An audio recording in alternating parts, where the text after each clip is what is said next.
سر الجسم الرشيق في سر الصنعة في الكيس ده، المجموعة دي، وهنعرف بالظبط ايه هي المكونات بتاعتها. سلامكة اساسي، نعناع، كراوية، شمر، بابونج، بذر شبت، مرمرية، وعرقسوس عشان يخلي الطعم حلو وانت بتشربيه، يبقى مسكر كده، وينسون ورجل الاسد. ورجل الاسد دي المجموعة اللي في الكيس ده. دول بيطحنوا بقى كده، يطحنوا كلهم مع بعض.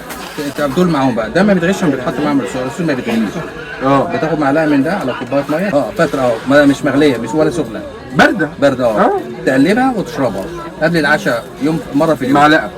معلقه كبيره على بس مش مليانه قوي، على كوبايه على الريق او بعد العشاء. قبل العشاء مش بعد العشاء، عشان بعد العشاء انت مش هتستفاد بالاكل، هتمشي القولون وتنظف القولون. بدم انت كده مفيش بواقي اكل، فانت كده مفيش دهون، مفيش بواقي، وحاجه طبيعيه، حاجات مزروعه، حاجه طبيعي مليون في المية. سيبك من الاعشاب، انت كده ما انت بتاخد نعناع او انا بتاخد شمر، حاجه طبيعيه من غير كبسولات كيميكالز بقى، من غير عمليات، من غير مش عارف ادويه، حاجه طبيعيه، اعشاب طبيعيه مليون في المية تحافظ على رشاقه الواحد او الواحده. عرفنا سر الجسم الرشيق في سر الصنعة.